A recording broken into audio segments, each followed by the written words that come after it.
Izin ya Bapak Ibu sekalian, Bismillahirrahmanirrahim.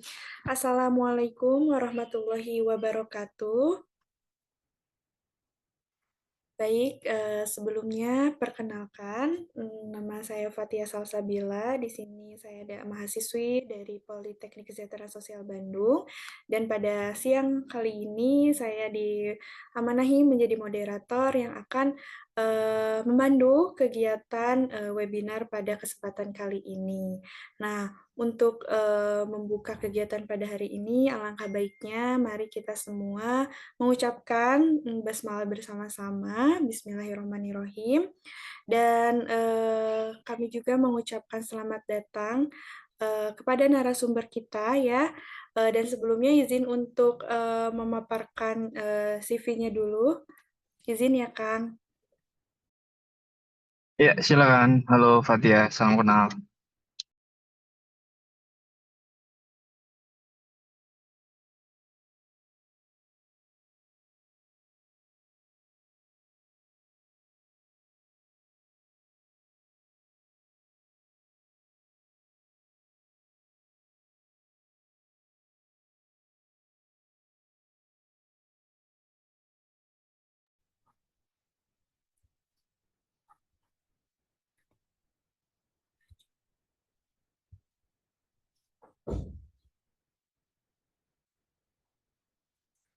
Oke, sebentar.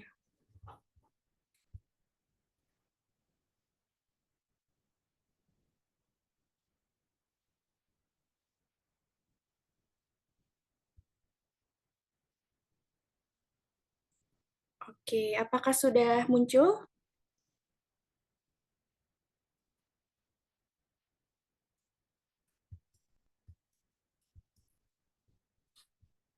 Sudah ya. Oke, oke. Di sini saya izin untuk memaparkan terlebih dahulu CV dari narasumber kita, yaitu Kang Muhammad Nur Afif Aulia. Beliau adalah salah satu dari work experience-nya itu dari Social Innovation, yaitu program manajer Kita Bisa dari tahun 2023 hingga sekarang. Kemudian yang selanjutnya kita bisa melihat bersama di sini juga menjadi operational risk analyst di Kita Bisa dari tahun 2023, kemudian di NGO Partnership Coordinator Jabar juga dari tahun 2021 sampai 2022, kemudian menjadi Investment Officer, yaitu di PT Astra Mitra Ventura tahun 2020 sampai tahun 2021.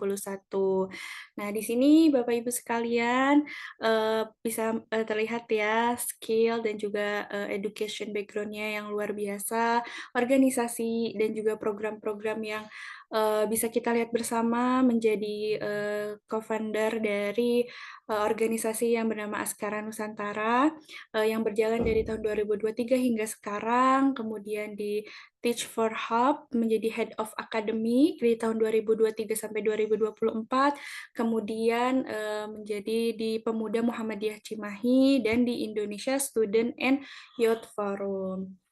Nah, mungkin ini sekilas dari CV pemateri kita ya pada hari ini yang sungguh luar biasa, dan mungkin untuk mempersingkat waktu saya mempersilahkan Kang Nur Afif Aulia untuk memperkenalkan dirinya terlebih dahulu kepada Bapak Ibu sekalian yang hadir pada hari ini. Mungkin saya persilahkan. Cek, cek. Halo Fatia, suara saya masuk ya? Masuk, Kang. Masuk. Baik, Assalamualaikum warahmatullahi wabarakatuh. Selamat siang semuanya. Mohon maaf, ini saya kebetulan qadarullah tadi ngincer pengen sampai rumah jam segini.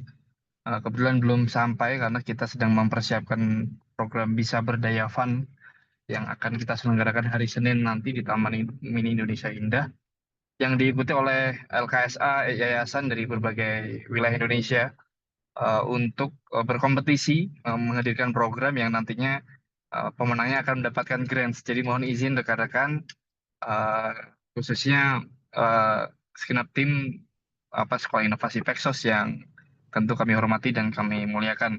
Semoga tetap bisa menyimak apa yang kira-kira akan kami sampaikan. Mohon izin, Teh Fatia bisa dibantu share screen barangkali? Oh iya, bisa Kang, sebentar. Baik, Pak Royal tentu izinkan saya memulai dengan rasa syukur kepada Tuhan Yang Maha Kuasa, Allah Subhanahu wa Ta'ala yang pada kesempatan siang hari ini menggerakkan hati kita untuk sama-sama belajar. Tentu saya ini bukan siapa-siapa, tentu rekan-rekan di sini sebagai peksos-peksos yang tentu pengalamannya luar biasa. Mohon izin kita niatkan siang hari ini barangkali untuk saling belajar, tidak hanya untuk diri saya, tapi kawan-kawan dan rekan-rekan sekalian. Walaupun situasi saya seperti ini, rekan-rekan. Jadi, tapi insya Allah dengan tema yang sudah disampaikan melalui flyer terkait jurus inovasi sosial lembaga filantropi, boleh di slideshow barangkali, Fatia.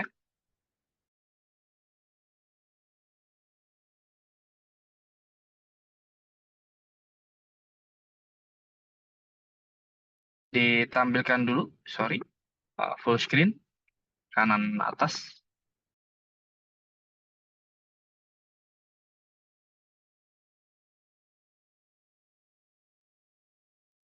Halo Fatia, bisa dengerin suara saya? Lebih dari oh, satu iya. Dekade. Sebentar. Kita Di button tampilkan kanan atas barangkali.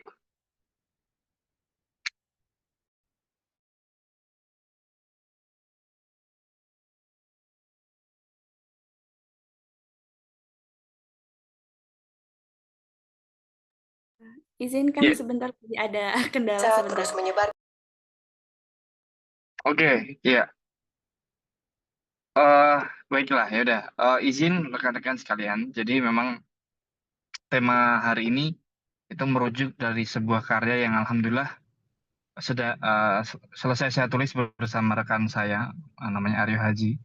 Kita kebetulan kami sama-sama sedang menempuh program magister pekerjaan sosial di Poltekkes Bandung. Jadi memang berangkat dari kita pengen memperkaya literasi tentang organisasi pelayanan kemanusiaan di Indonesia, specifically terkait lembaga filantropi yang hari ini sebenarnya cukup banyak dinamika dan transformasi dalam 5 sampai 10 tahun ke belakang saja itu sudah cukup banyak dinamika yang terjadi gitu ya. Nah, itu kita tuangkan dalam sebuah karya buku berjudul Jurus Inovasi Sosial Lembaga Filantropi yang kami berharap bisa memperkaya literasi dan bisa menjadi panduan-panduan atau rujukan gitu ya berdasarkan pengalaman dan tentunya kajian literatur bersama rekan saya yang tentu bisa semoga bisa memandu seluruh aktivitas pelayanan kemanusiaan di lembaga filantropi khususnya yang di dalamnya sudah mencakup peksos-peksos yang terlibat dalam berbagai program intervensi dan uh, berbagai upaya khususnya dalam konteks ini karena kami konsentrasinya di makro jadi memang uh, apa kasus-kasus study case dan konsep yang kita bawakan lebih ke pendekatan makro. Bisa sebelumnya Fatia izinkan saya mengawali untuk berbagi video barangkali ya Oh iya, tentang kami siap. di kitabisa.org. Ya, berarti yang video dulu ya, Kang. Ya, silakan. Ini sudah tampil berarti di layar ya?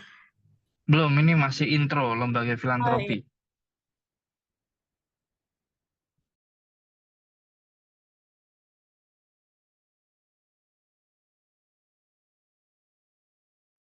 Lagi, sekali lagi ke kiri,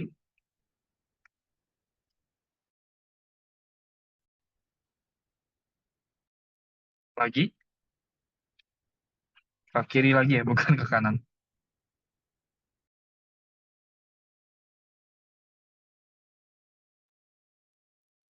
Gimana, bisa nggak, Fatia?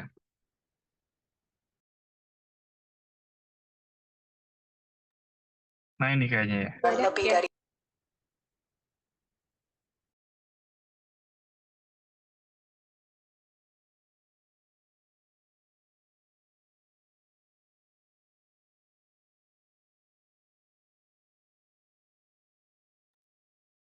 Nampaknya kurang bagus ya. Kita ulang lagi ya sebentar.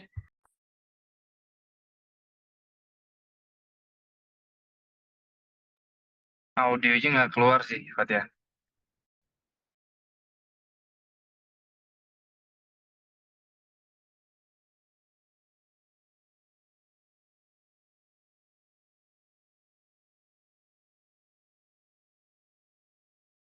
Nggak bisa keluar ya audionya ya. Dan pecah-pecah juga ini. Iya kan sedikit Oh, pecah-pecah ininya videonya. Selama lebih dari satu. nggak maksudnya motionnya nggak halus ya. Mungkin koneksi, nggak apa-apa, it's okay. Ya udah Kak, saya coba apa menyampaikan saja secara verbal terlebih dahulu. Jadi kita bisa.org menjadi rumah saya hari ini. Yang mungkin rekan-rekan di sini taunya kan kita bisa ini kalau dalam konsep itu salah satu sistem sumber gitu ya. Karena menjadi media crowdfunding, menjadi penghubung atau intermediaries berbagai pemerlu, berbagai problem atau bentuk intervensi gitu ya, dan berbagai jenis campaigner gitu ya, penggalang dana yang punya inisiasi terhadap berbagai program bisa menggalang dana di kitabisa.org. Nah, kitabisa.com, mohon maaf. Yang sejak awal barangkali Bapak Ibu cukup mengenalnya ya. Nah, hari ini eh, setelah satu dekade kita bisa berdiri, kita melihat adanya kebutuhan dari berbagai pihak untuk mendorong kita bisa yang dulunya memang sebuah startup IT gitu ya, karena memang menyediakan solusi teknologi informasi.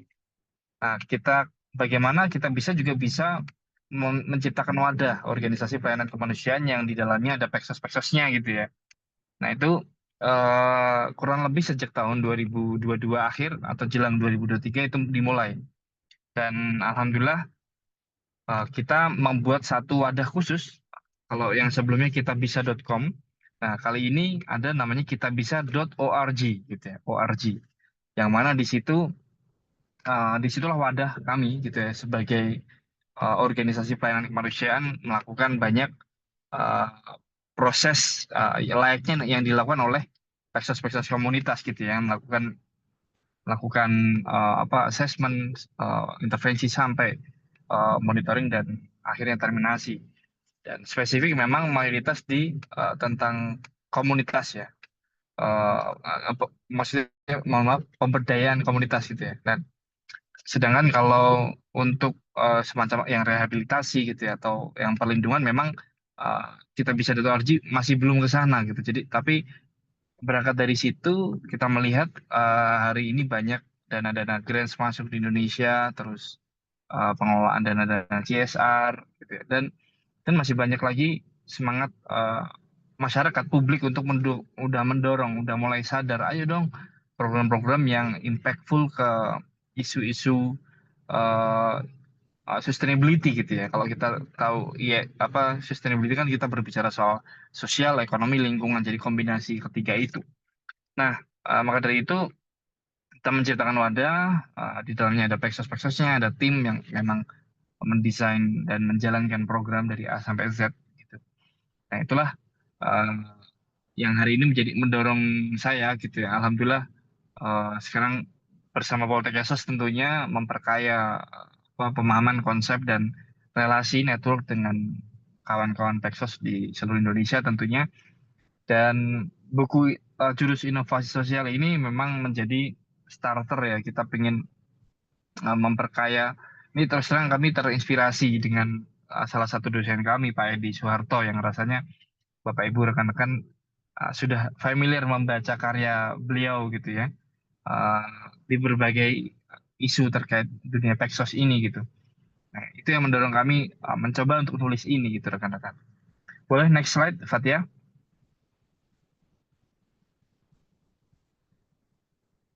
Ya, baik Kang.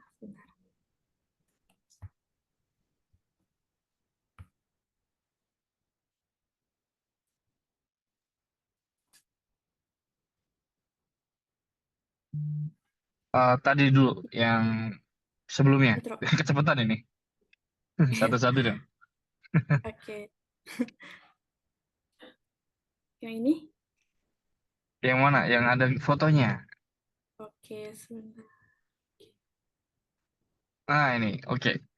Ya, jadi tiga kata kunci yang kita uh, elaborasi dalam buku ini, Jurus Inovasi Sosial Lembaga Filantropi.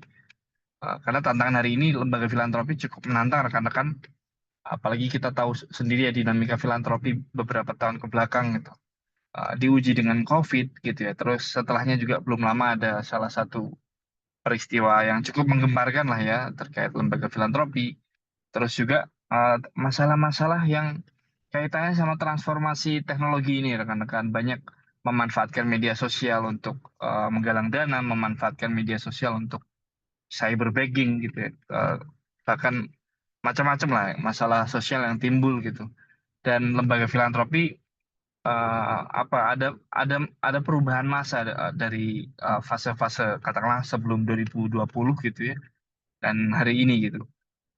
Dan uniknya menariknya jumlah kenaikan eksistensi lembaga filantropi pasca adanya uh, media sosial yang semakin hype hari ini itu juga cukup tinggi gitu, sehingga bagus dalam sebuah ekosistem namun juga akan menantang gitu karena bisa dikatakan hari ini lembaga filantropi itu berdiri secara apa independen gitu ya.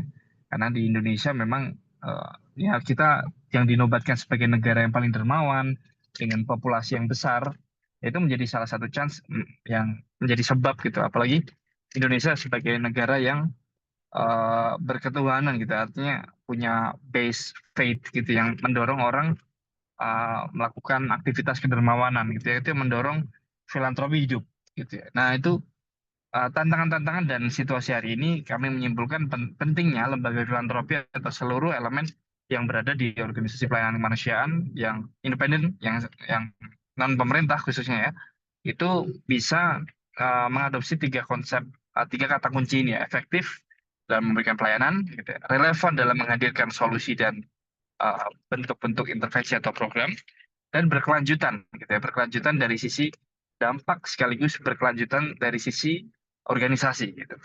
Nah, tiga hal ini yang kita kupas dalam buku Jurus Inovasi Sosial ini, gitu kan.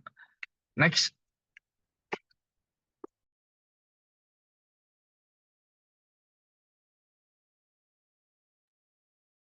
ya, berbicara lembaga filantropi. Nah, itu ini apa sih kira-kira gitu ya? Makanan apa ini? Boleh di next.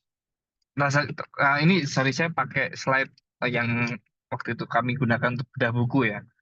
Nah, kita coba mengaitkan lembaga filantropi dan kesejahteraan sosial gitu. Jadi lembaga filantropi hari ini memiliki peran gitu ya. Komposisi bagian yang lahir dari masyarakat yang punya peran untuk meningkatkan kesejahteraan sosial melalui penyediaan bantuan langsung, mendukung program pembangunan, mendorong inovasi sosial,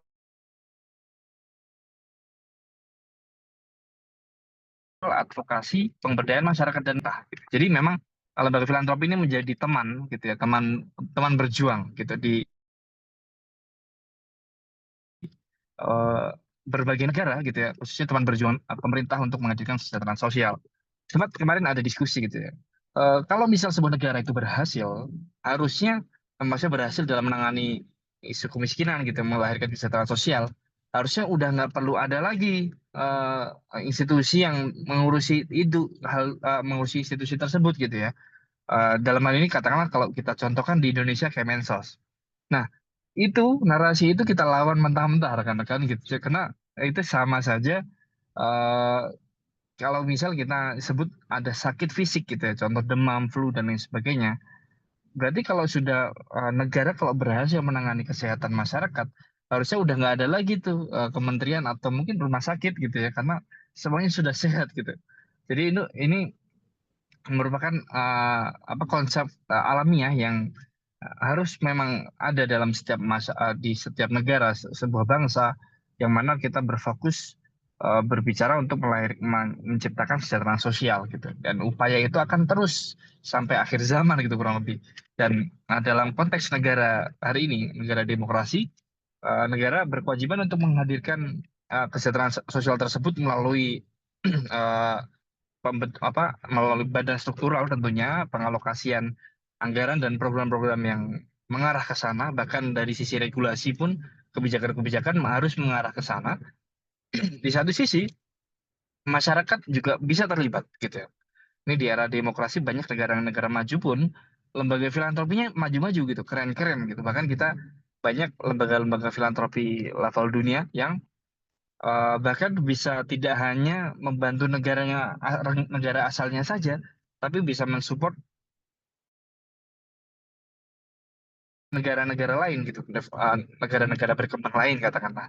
Nah itu yang kami mengaitkan dalam buku ini peran lembaga filantropi dalam upaya menghadirkan kesejahteraan sosial. Artinya kita menjadi mitra atau teman uh, pemerintah untuk memperjuangkan ini. Jadi kalau rekan-rekan menyadari betul, memang berbicara kesejahteraan sosial ini adalah amanat konstitusi yang harus kita tunaikan. Nah, maka dari itu seluruh elemen bangsa wajib terlibat gitu. Maka dari itu di sini lembaga filantropi punya beberapa peran strategis, penyediaan bantuan langsung gitu, ya, mendukung program pembangunan, mendorong inovasi sosial, mengadvokasi pemberdayaan masyarakat dan juga mengisi kekosongan layanan yang barangkali eh, kekosongan itu diakibatkan karena keterbatasan akses atau barangkali ada kendala-kendala lainnya. Nah, itu kurang lebih kita mendefinisikan peran lembaga filantropi dalam mewujudkan kesejahteraan sosial. Next.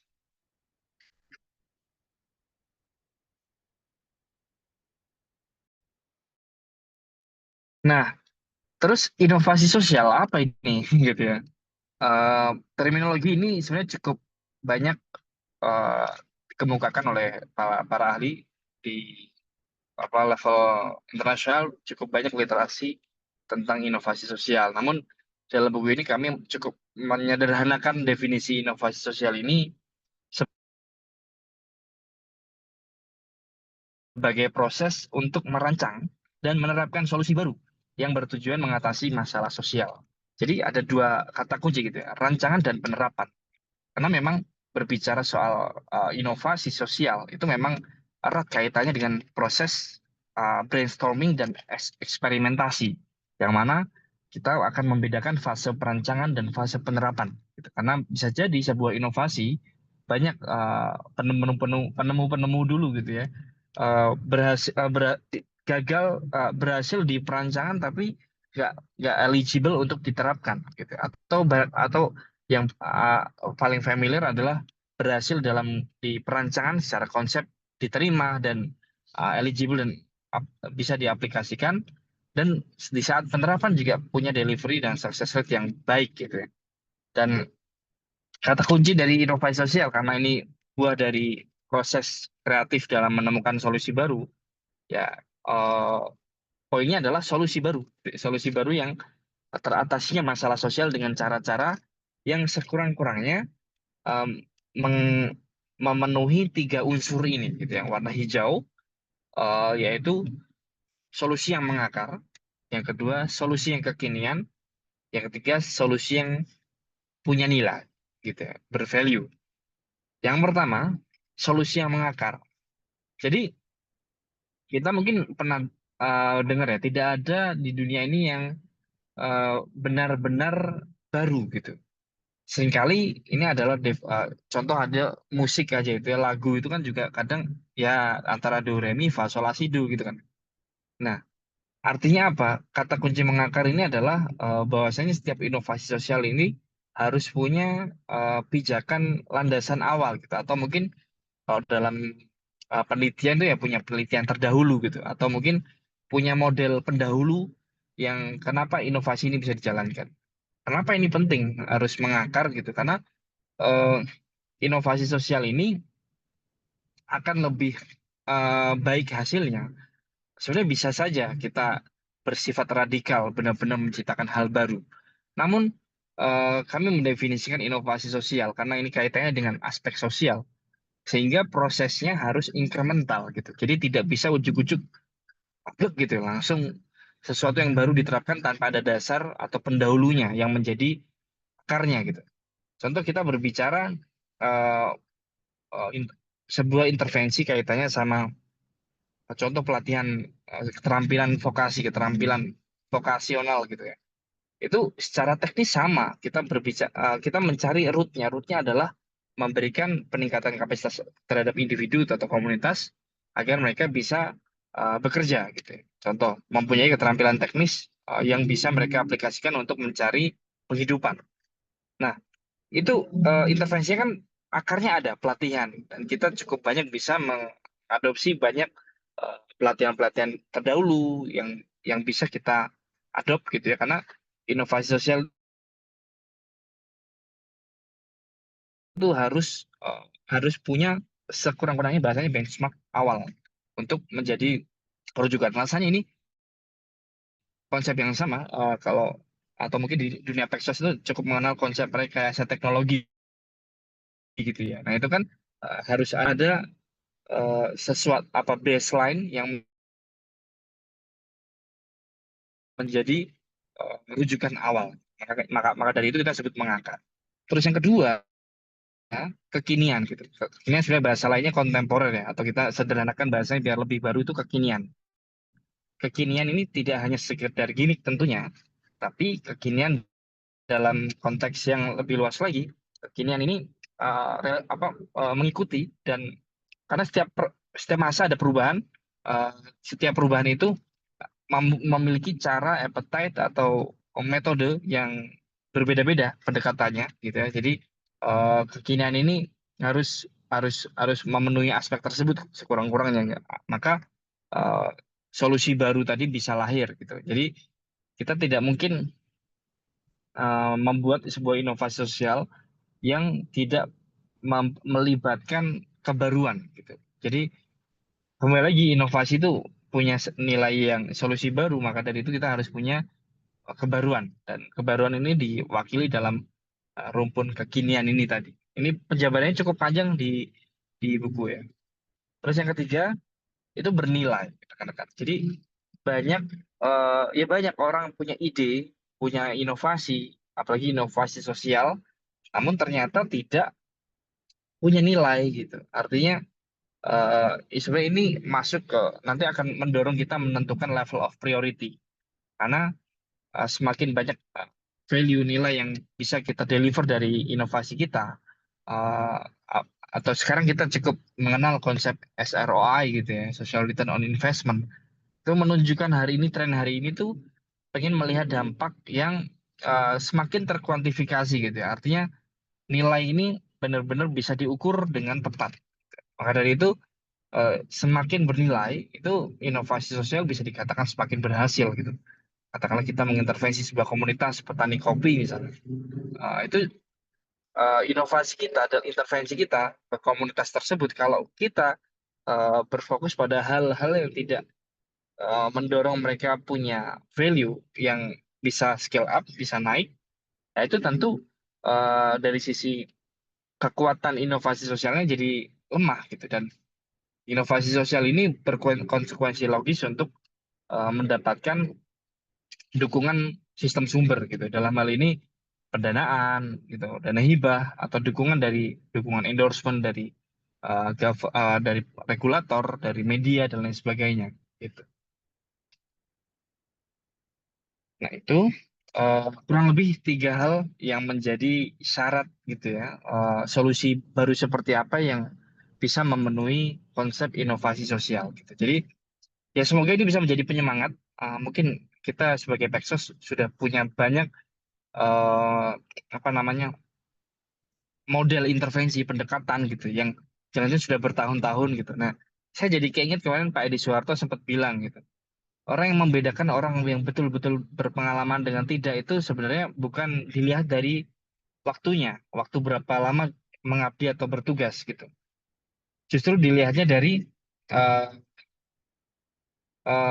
ini diilustrasikan seperti ini. Contoh ada seorang Peksos yang dia berpengalaman 20 tahun misalnya.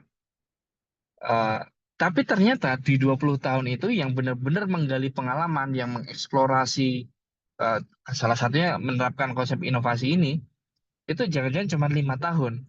15 tahunnya repeat, pengulangan gitu. Nah ini kemarin ketika saya mendengar itu jadi tertampar gitu. Maka dari itu kita tuh harus apa haus akan konsep baru pembelajaran, eh, metode pendekatan eh, yang kaitannya dengan peran kita sebagai Peksos gitu ya, entah ke komunitas atau barangkali di sini ada yang merehabilitasi individu-individu gitu. Itu harus punya kesadaran betul untuk terus haus akan sesuatu yang baru, membuat inovasi dan sehingga pengalaman yang disebut tadi jam terbang dan pengalaman memang benar-benar pengalaman utuh yang bisa dideliver dan dikaderkan, dilakukan kaderisasi ke generasi yang lebih mungkin peksos-peksos muda gitu. Nah, itu yang menjadi semangat saya pribadi tentunya yang masih jauh ini masih haus akan pengalaman ini.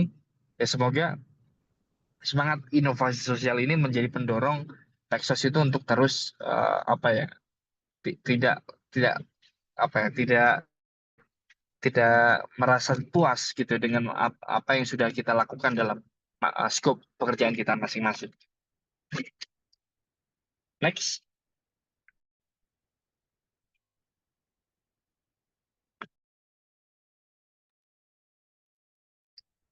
nanti ya bisa next barangkali. Apakah sudah muncul, kan? Oh ya, siap. Next lagi, kenapa kami lulus buku ini? Ya, eh Ya kita ini lagi satu lagi. ini. Selama lebih dari satu dekade, kita Nah bisa ini tak pernah berhenti menjadi kok jembatan kebaikan. kok masih ada suaranya video tadi? Lebih dari Nah ini udah. Oke. 8 juta eh jadi ada 5 problem ini sih yang mendorong kita menulis buku Jurus Inovasi Sosial Lembaga Filantropi ini. Yang pertama, eh, nah ini yang pertama kompleksitas masalah sosial hari ini gitu ya. Hari ini mungkin Kemensos sudah mendefinisikan pemerlu atensi sosial ada 12 itu, yaitu sebagai upaya adaptasi tentunya untuk mendefinisikan kembali gitu ya tentang pemerlu gitu. Tapi lebih daripada itu, masalah sosial tidak hanya uh, cukup kita definisikan untuk mendefinisikan pemerlunya saja, tapi memahami kompleksitas masalah sosialnya itu juga penting. Dan hari ini cukup dinamis dan kita banyak mengcapture banyak fenomena sosial yang, apalagi dengan mudahnya adanya media hari ini, itu memudahkan kita untuk uh, mengidentifikasi satu persatu gitu. Dan bisa mengambil pelajaran, mengambil ibrohnya, dan kita bisa merumuskan bagaimana kira-kira upaya preventif, korektif dalam menangani masalah tersebut. Terus masalahnya tidak berhenti di masalah aspek sosial gitu. Apalagi kalau kita berbicara kemarin isu pengangguran dan lain sebagainya, itu nggak cukup kita berbicara soal aspek sosialnya saja, gitu. Ternyata hari ini kita punya tantangan masalah lingkungan hidup rekan-rekan. Nah, ini pentingnya Texas menyadari betul yang bahasanya dulu perubahan iklim. Tapi bagi saya hari itu sudah krisis iklim gitu atau climate crisis gitu ya, udah krisis iklim. Karena eh, ya Kak, upaya alih fungsi lahan, upaya industrialisasi, upaya eh, modernisasi teknologi dan lain sebagainya, sadar atau tidak itu mempunyai konsekuensi eh, hidup hari ini yang mungkin serba konsumerisme sekali gitu ya. Kita dimanjakan dengan berbagai teknologi, kemudahan gitu. Itu punya konsekuensi rusaknya lingkungan. Dan lingkungan hidup ini ya akan mempengaruhi juga ekuivalen dengan masalah sosial yang akan timbul. Sesederhana kita sering ngeluh gitu ya. Cuaca atau mungkin oh kenapa banjir terus di area atau mungkin ada wilayah yang sebelumnya nggak pernah banjir jadi banjir gitu. Nah ini ternyata itu punya multiplier effect ke aspek sosialnya gitu. Tentu ini yang mendorong kita membangun menulis konsep jurus inovasi sosial ini tidak hanya kacamata kuda di masalah sosial yang terjadi di masyarakat, tapi bagaimana kawan-kawan yang mungkin green social worker gitu ya, yang bekerja di uh, dunia uh, layanan kaitannya sama sustainability gitu. Nah, itu bisa merujuk ke situ juga. Terus yang ketiga bawah itu referensi pekerja dan relawan sosial. Nah, ini tadi saya sampaikan menjadi memperkaya literasi. Terus yang keempat, ancaman keberlanjutan layanan filantropi yang hari ini memang bisa dikatakan uh, menantang gitu. Bahkan aspek politik saja. Contoh ini saya ambil contoh kemarin Presiden Amerika yang baru.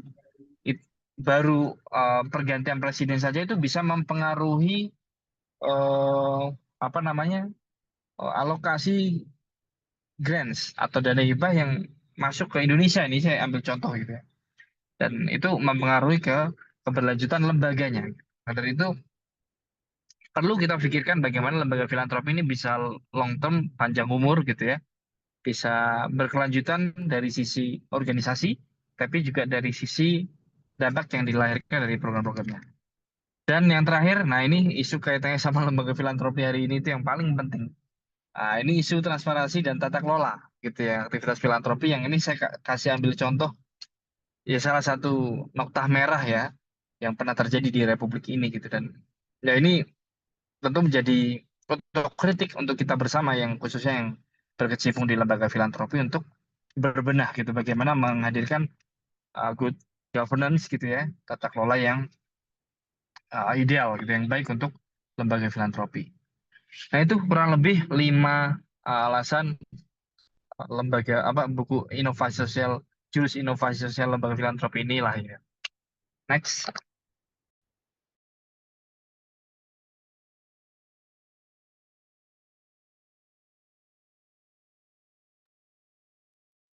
Ya, nah, saya pengen mengambil, nah, udah benar tadi. Nah, ini kita coba adopsi dari yang kami hadirkan hari ini ya. Jadi, salah satu upaya kita langsung, saya akan mengcapture beberapa part yang ada di buku ini gitu ya, yang akan mengupas dari sisi kaitannya ini tuh kaitannya dengan bagaimana lembaga filantropi itu bisa eksis bertahan.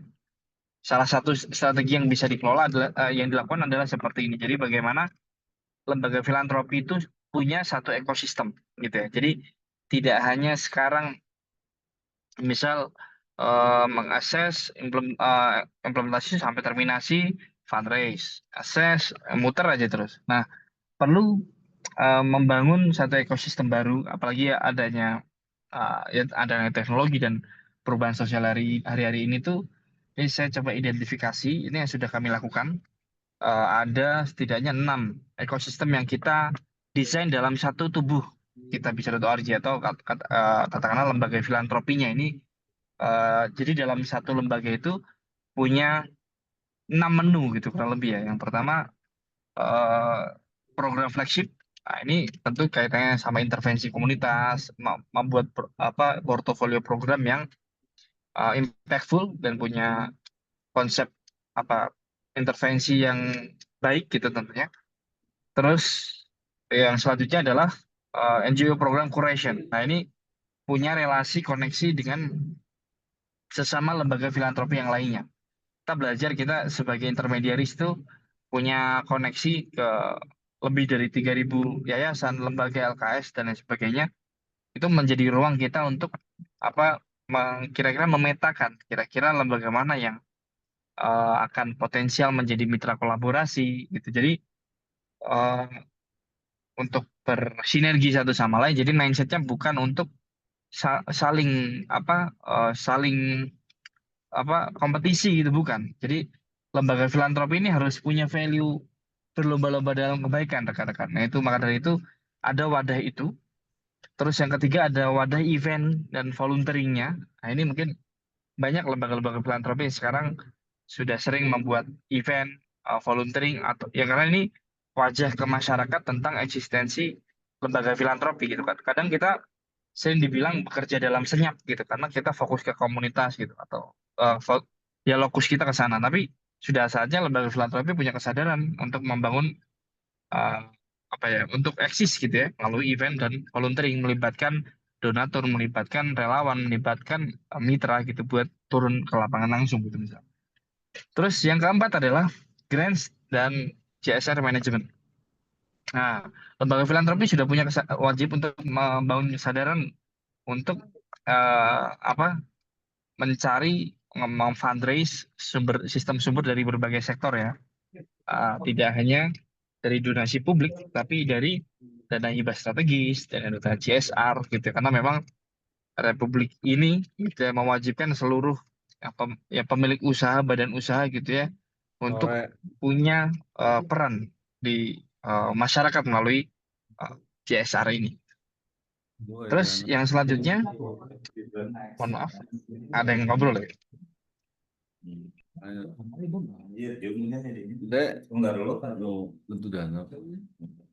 Pak Pak Dede Kurniawan, punten mic-nya masih bocor, Pak. Mohon maaf kepada Bapak Dede Kurniawan, mic-nya Oke, boleh aman. Thank you, Fatia. Terus yang kelima, community. Jadi gimana lembaga filantropi ini harus membangun basis komunitas gitu ya.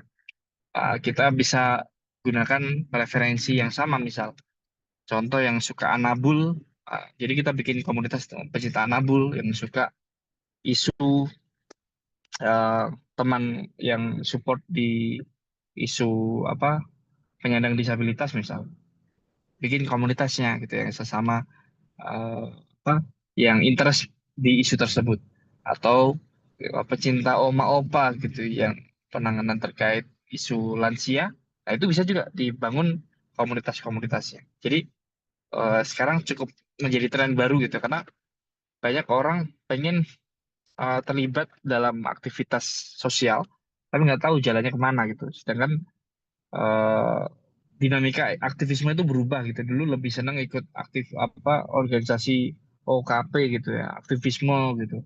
Nah, sekarang tuh banyak Gen Z itu lebih cari yang ngepop gitu, cari yang baru gitu. Nah, ini kita capture itu melalui pembuatan komunitas. Nah, ada yang terakhir, endowment fund, dana abadi. Nah, ini yang pamungkasnya menurut saya. Karena sekarang sudah saatnya lembaga filantropi membangun konsep dana abadi. Spesifiknya bisa dipelajari konsep wakaf, rekan-rekan. Gitu. Jadi eh, apalagi barangkali di sini rekan-rekan ada yang certified nazir gitu ya. Khususnya wakaf produktif yang itu bisa dihimpun dari berbagai sumber gitu. Endowment fund itu dana abadi yang bisa lahir dari donasi publik, dana-dana strategis gitu yang eh, dibuat desain akadnya itu endowment fund yang memudahkan kita untuk mengelola melalui mekanisme wakaf produktif gitu. Nah, ini banyak sekali lembaga filantropi. Kebetulan rekan saya di Poltekkes itu ada gitu ya. Di Magister ada yang di salah satu lembaga filantropi yang fokus ke endowment fund gitu. Dan uh, khususnya di wakaf produktif tadi. Dan itu bisa memperpanjang nafas lembaga filantropi gitu ya.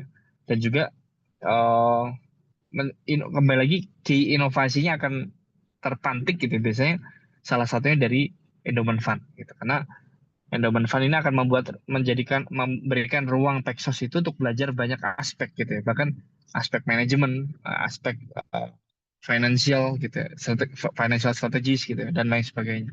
Nah, ini yang bahkan dunia investasi gitu, investment management itu bisa kita pelajari kalau kita berkecimpung di dunia endowment fund gitu. Nah, ini yang insya Allah membuat nafas panjang lembaga filantropi. Next.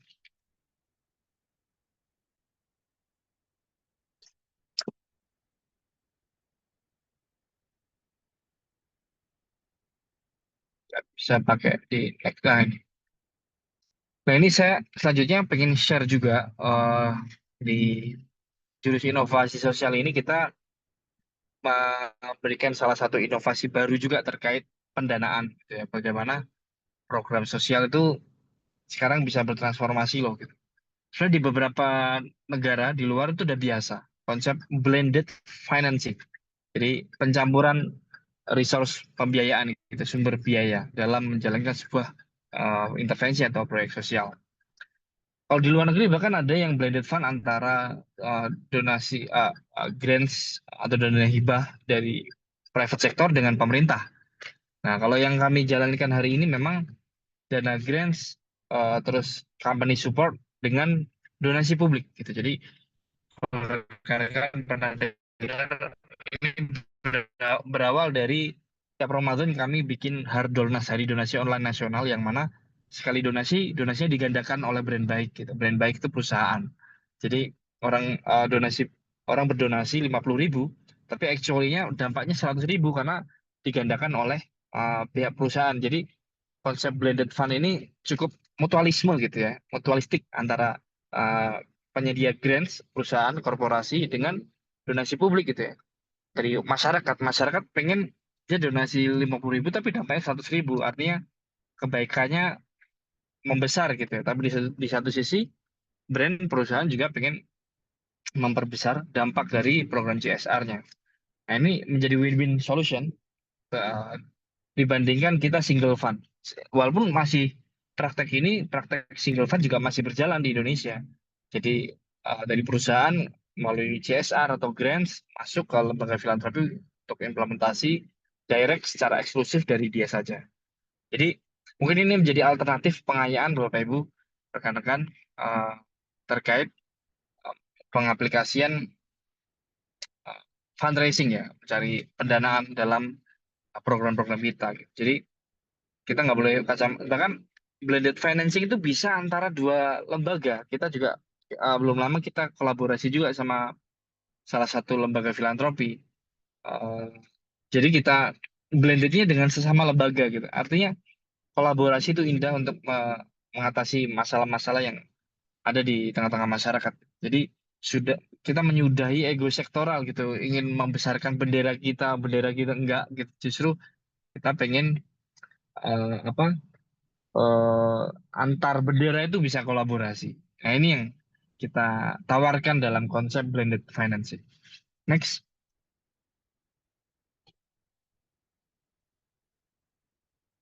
Oh, so udah mau habis ya? Oh, udah habis. Oh, ini. Terus, selanjutnya ini kita juga pengen ngasih contoh inovasi sosial yang sedang kita jalankan.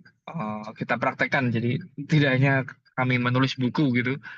Jadi, kita sekarang lagi berbicara soal monitoring dampak ya, yang selama ini menjadi kritik banyak pihak. Oh, ini udah implementasi, tapi laporannya nguap nih, hilang nih, dampaknya nggak jelas ini gitu ya. Nah, sekarang apalagi kita mengenal SROI sekarang gitu ya, Social Return on Investment, untuk mengukur nilai dampak yang dihasilkan gitu dari setiap $1 atau $1 yang kita deliver dalam input intervensi.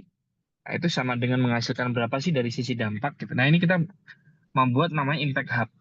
Impact Hub sebuah platform yang nanti akan mengintegrasi apa terkait eh, monitoring setiap program yang dilakukan oleh lembaga filantropi. Nah, dan ini kita coba masih prototyping gitu ya baru launching bulan ini kebetulan, yang nanti bisa digunakan oleh lembaga-lembaga, yayasan-yayasan, LKS gitu ya. Jadi setiap programnya bisa dimonitor gitu, mulai dari inputnya apa saja, bahkan sampai bentuk intervensinya apa, aktivitas monitoring yang bisa dilakukan itu bisa terekam di sistem Impact Hub ini. Sekaligus Impact Hub ini bisa membuat lembaga filantropi punya white label platform crowdfunding, gitu ya, bisa menggalang dana juga atau membuat endowment fund-nya sendiri. Nah, nah ini contoh apa yang kita uh, coba uji cobakan gitu ya di awal tahun ini kira-kira. Karena inovasi sosial itu tidak kalau mungkin di uh, Poltek Cases gitu ya, membagi ada ke HSO, terus ada ke apa namanya komunitas gitu ya, ada terapi dan lain sebagainya. Dan masing-masing punya bahasanya tadi rekayasa teknologi. Sama dalam hal ini inovasi yang kita jalankan hari ini memang masih dalam lingkup kalau dikategorikan HSO gitu ya, karena mempermudah organisasi pelayanan kemanusiaan itu untuk semakin efektif gitu ya dalam menghadirkan layanan.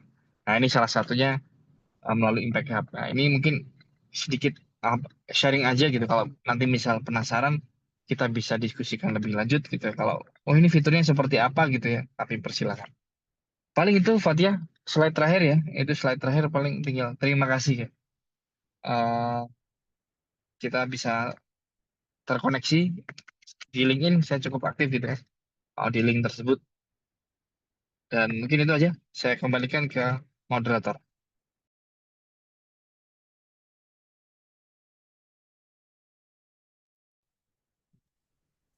Baik, terima kasih banyak kepada Kang Afif yang telah memberikan pemaparannya dengan sangat luar biasa dan alhamdulillahnya ya Bapak Ibu sekalian, pada hari ini kita mendapatkan insight-insight yang luar biasa dan baru gitu ya mengenai bagaimana lembaga filantropi ini mempengaruhi kesejahteraan sosial masyarakat dan pemberdayaan-pemberdayaan yang ada di sekitar kita. Nah, mungkin untuk yang selanjutnya adalah sesi tanya jawab untuk ibu-ibu dan bapak-bapak. Untuk sesi tanya jawab, saya buka dua termin. Untuk termin pertama mungkin boleh 3 pertanyaan. Boleh raise hand langsung. Oh, ada ini. Bapak Agus Elia mungkin ya. Boleh Bapak dipersilakan untuk bertanya.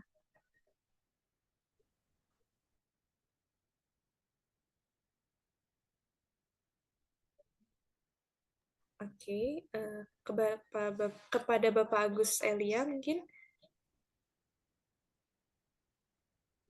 Oke, mungkin kita lanjut aja ke yang lain ya. Mungkin Bapak Ibu yang lain ingin bertanya, boleh. Oh ya, ada. Oh ya, Waalaikumsalam Bapak. Mangga, ya. mangga, mangga. Ya, baik, terima kasih. Tadi agak trouble nih audionya. Saya sangat bersyukur mengapresiasi dengan bedah buku ini dari dari Kang Apip dengan Mas Aryo Haji nih. Luar biasa, di samping tadi sudah dijelaskan dan begitu komprehensif, mutakhir, ini menginspirasi. Jadi saya sangat bersyukur sebagai pekerja sosial mendapatkan pencerahan, apalagi ada karya yang memang akan jadi monumental nih, akan bagus sebagai legacy sebuah karya.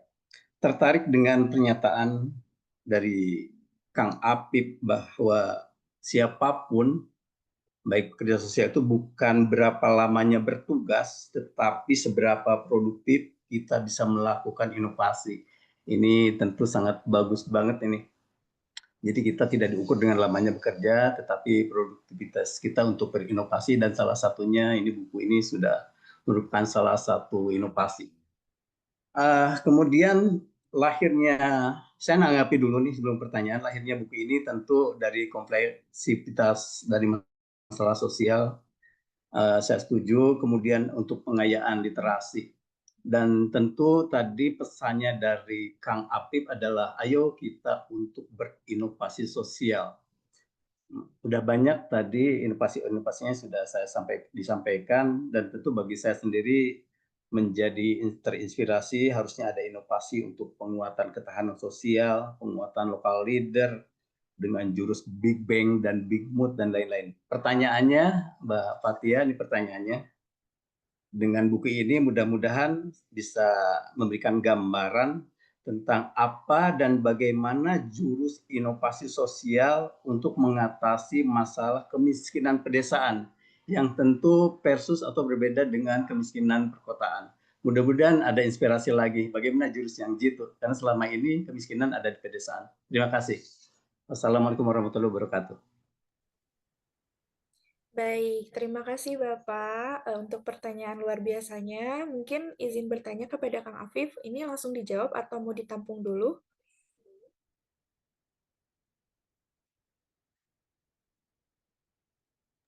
Boleh izin ditampung dulu ya.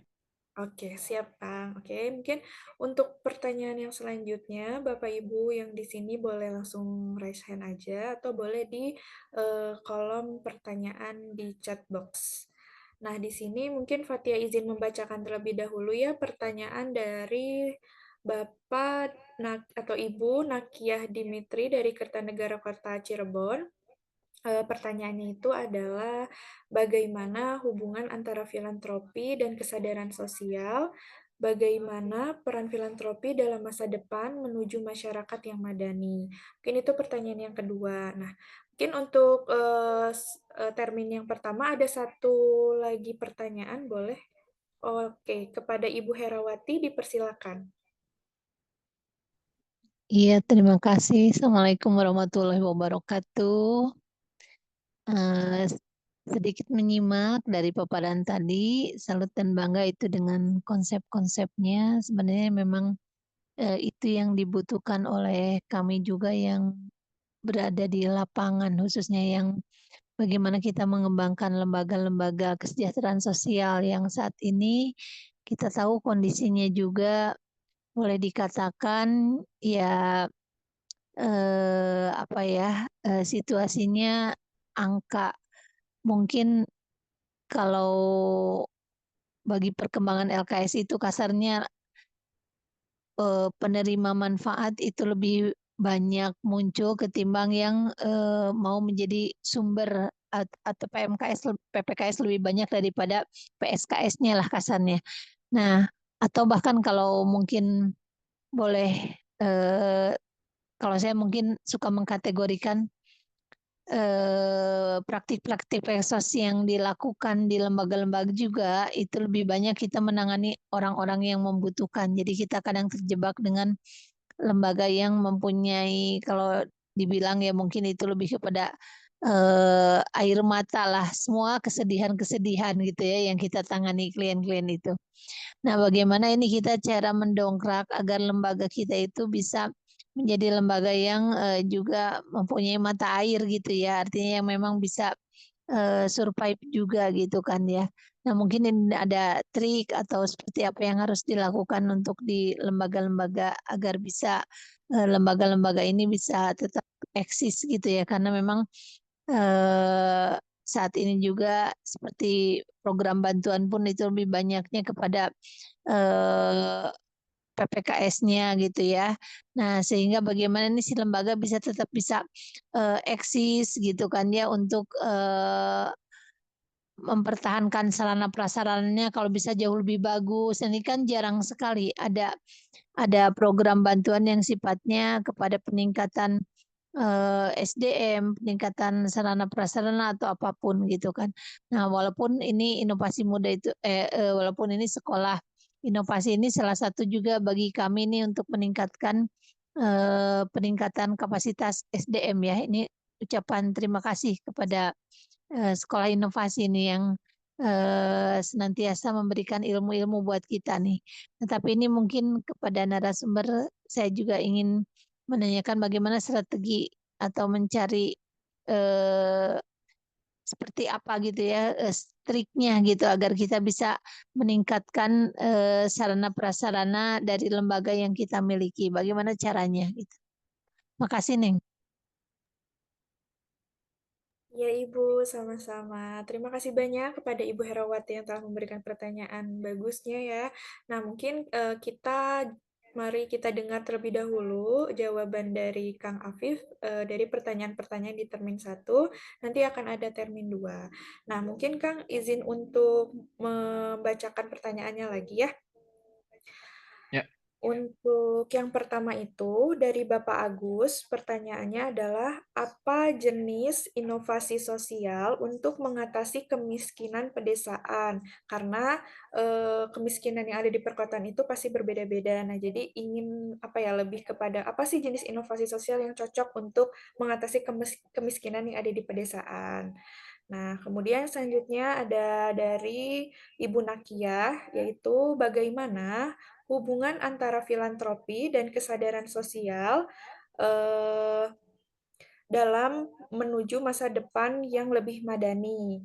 Nah, kemudian yang terakhir dari Ibu yang yang terakhir adalah bagaimana mendongkrak agar lembaga memiliki mata air gitu ya. Maksudnya itu bagaimana sih triknya agar tetap eksis mempertahankan sarana dan prasarana yang lebih baik ataupun lebih bagus. Siap. Mungkin Izin langsung jawab ya. ya. Banget. Yang pertama dari pertanyaan Pak Agus, terima kasih Pak Agus apresiasinya dan kita terus belajar lah, apalagi di keluarga besar Poltek Esos ini, saya merasa itu saya berasa lagi nyebur di lautan, jadi begitu banyak yang bisa kita serap gitu ya, apalagi kami yang lahir dari praktisi. Nah, kalau berbicara soal inovasi sosial di pedesaan, memang ini sekarang kita ada perlu menggarisbawahi perubahan paradigma. Jadi dulu orang mengira desa itu pelosok itu identik sama kemiskinan ekstrim gitu ya. Indikator miskin ekstrim ya harusnya desa gitu ya, seolah-olah pedesaan gitu. Nah, hari ini kita mengalami perubahan yang cukup signifikan, urbanisasi. Mungkin dulu kita mengalami masa program transmigrasi itu sangat relevan dengan pada masanya. Nah, tapi hari ini rasanya itu akan berbeda situasinya gitu, karena memang sekarang trennya perpindahan urbanisasi cukup tinggi gitu, dan adanya teknologi informasi, adanya infrastruktur yang memadai, yang membuat jaring logistik setiap kebutuhan hidup dasar itu bisa menjangkau merata ke seluruh daerah, bahkan pelosok desa pun ada gitu ya. Nah, justru bahkan kemiskinan ekstrim sekarang juga banyak melekat di kawasan perkotaan, Pak.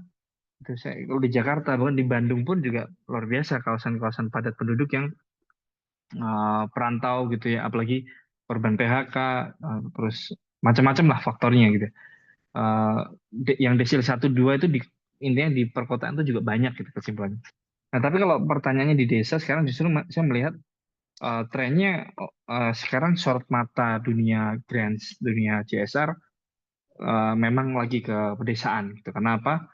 Kita melihat salah satu yang menjadi membuat desa hari ini tuh situasinya berubah karena ya tadi faktor urbanisasi, artinya pemuda-pemuda atau figur-figur yang punya motor sebagai motor penggerak atau lokal champion atau lokal heroesnya itu nggak stay di sana, sehingga macam-macam faktornya ya. Tentu social capital setiap wilayah beda-beda gitu yang mempengaruhi situasi tersebut.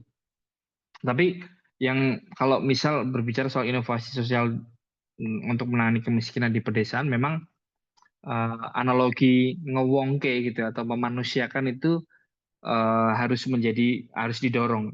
Jadi selama ini kan kita melihat penerima manfaat apalagi di desa itu sering kali dijadikan objek gitu ya. Objek penerima manfaat gitu, dokumentasi gitu. Jadi kayak tangan di bawah lah analoginya. Nah, bagaimana paradigma ini dimulai dari proses awal assessment pun partisipatif gitu ya.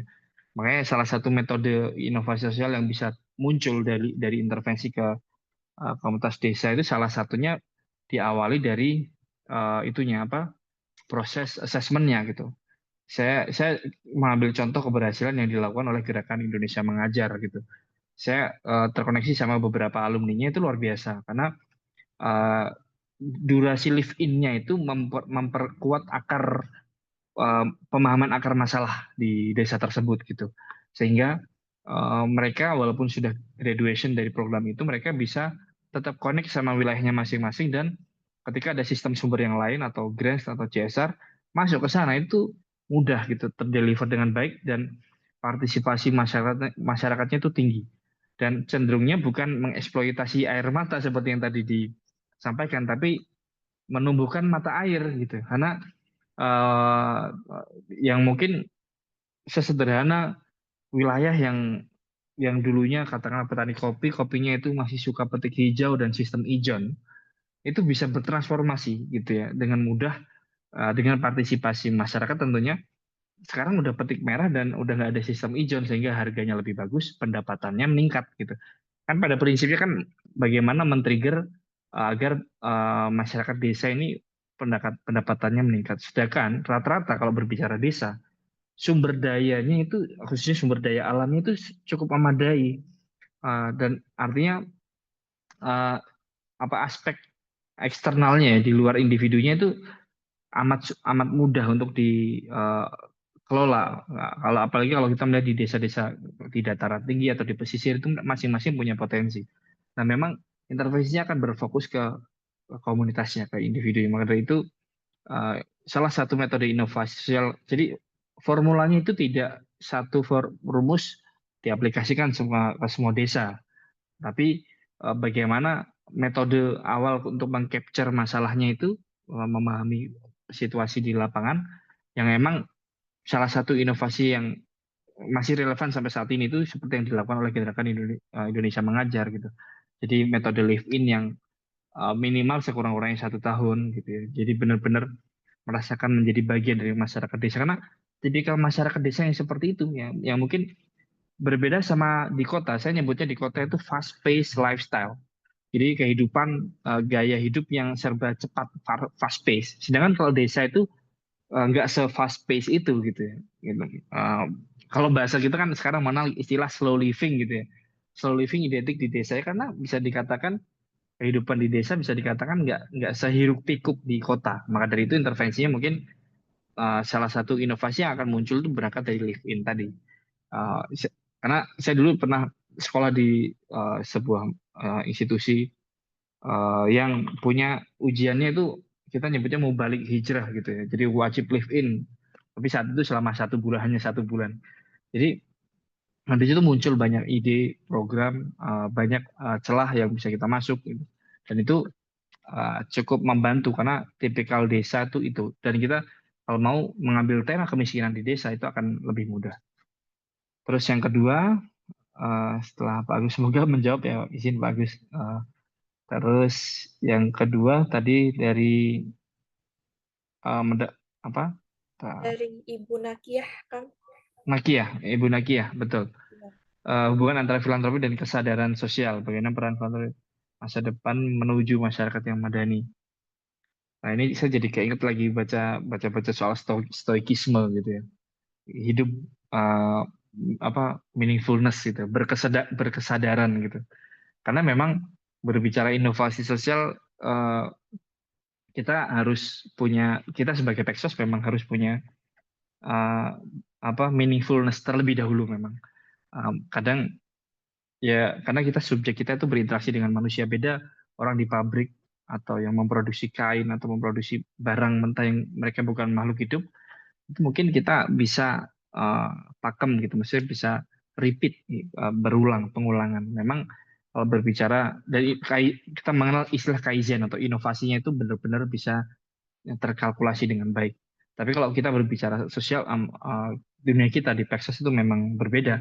Jadi memang harus berangkat di kita untuk memperbaiki diri sesuai memiliki standar kompas moral yang tinggi memang. Ya ini memang ini lagi banyak curhatan kawan-kawan di kita bisa. Mereka itu terlalu diafiliasikan dengan kebaikan sehingga setiap langkahnya misal dia membuat kesalahan sedikit tuh kayak ngerasa gimana gitu ya, mendapatkan stigma gitu ya. Nah, maka dari itu berkesadaran untuk mempunyai kompas moral dan juga proteksi diri yang baik akan muncul. Ini memang agak-agak itu ya, digugulan, ditiru gitu. Jadi orang itu kalau menjadi teladan itu insya Allah dalam saat kita bekerja sebagai Pexos itu insya Allah bisa menghadirkan kesadaran kolektif bagi siapapun yang berinteraksi dengan kita gitu. Jadi memang harus berangkat dari diri kita. Dan ini memang tugas berat seorang Pexos menurut saya. Berbicara masa depan kita sebenarnya punya peran gitu untuk menginfluence orang itu bisa sadar bahwasanya ya banyak isu ya, masalah mental health, masalah ekonomi, masalah macam-macam yang ada di lapangan. Bagaimana mereka ini juga punya kesadaran untuk bisa bertahan. Di satu sisi orang-orang yang punya kemampuan atau agnianya gitu ya, atau sistem sumbernya tadi juga terinfluence untuk sadar untuk saling menolong dengan cara yang tepat. Nah ini pentingnya. Nggak boleh asal kasihan gitu ya. Nah, kasihan terus mendukung. Tapi di balik itu juga ada masalah kalau misal dia nggak punya pemahaman yang tepat gitu ya. Jadi dua arah membangun kesadaran dari sisi, makanya semua desil ini harus diberi kesadaran kalau menurut saya menurut saya ya. Jadi untuk kita influence melalui konten-konten media sosial kita dengan cara-cara yang baik, kita berdialog atau berinteraksi dengan cara yang baik, itu jadi model yang awal yang tepat lah untuk seorang Pexos insya Allah. Terus yang ketiga, tadi biar nggak jadi air mata dan mata air, ini saya lagi banyak dapat keluhan itu. Jadi ini salah satu metodenya adalah, ini sekarang saya lagi mengembangkan konsep, kalau rekan-rekan pernah mengenal konsep restricted fund dan unrestricted fund gitu ya. Jadi sistem sumber itu memang ada, setidaknya kalau dibagi menjadi fungsi ada dua, restricted fund, dana terikat gitu ya, unrestricted fund yang tidak terikat. Memang hari ini tuh Indonesia lagi banyak restricted fund. Jadi hanya untuk si A gitu, dan kadang jadi ketimpangan, si A dia mendapatkan dukungan yang banyak.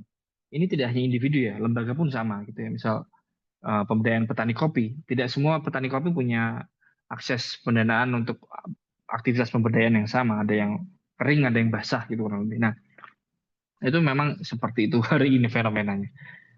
Sekarang kita lagi mendorong unrestricted fund gitu ya. Salah satunya kalau Bapak Ibu di sini di US itu lagi rame trust based philanthropy. Jadi filantropi berbasis kepercayaan. Nah, itu boleh nanti di searching. Di situ mereka sedang menggalakkan unrestricted fund. Jadi setiap pemerlu dan Pexos yang mendampingi gitu ya, itu punya keleluasaan untuk mengakses sumber dana tersebut gitu, karena apa namanya, sifatnya unrestricted gitu ya, selama itu fungsinya untuk merehabilitasi individu atau komunitas gitu, atau untuk intervensi program sosial lah, tidak boleh untuk yang lain gitu, tidak boleh untuk komersil gitu. Nah, itu kita sedang coba meramu itu ya. Jadi memang kalau ditanya gimana ini biar kita mendapatkan sarana prasarana, kita seringkali proposal dana hibah ke pemerintah, kita bikin galang dana, campaign, media sosial, terus kita bisa cari dana-dana CSR. Jadi memang hari ini kalau ditanya solusi, kita realitanya masih berkutat di situ. Kalau kita pengen bertahan untuk melihat sistem sumber di sekitar kita gitu ya. Tapi di satu sisi sudah saatnya Indonesia, salah satunya kita mulai dengan bikin namanya Bisa Sembuh Fund dan Bisa Berdaya Fund. Hari ini yang hari Senin ini kita akan ada finalnya. Jadi kita semacam membuat pool of fund untuk lembaga-lembaga LKS, yayasan-yayasan yang punya program, yang punya intervensi yang yaitu tadi memenuhi kaidah-kaidah yang distandarkan ya, khususnya kaitannya sama penghitungan dampak SROI, carbon calculation dan lain sebagainya. Nah, itu mereka bisa mendapatkan akses pendanaan itu apabila bisa memenuhi standar itu, eligible. Jadi unrestricted gitu.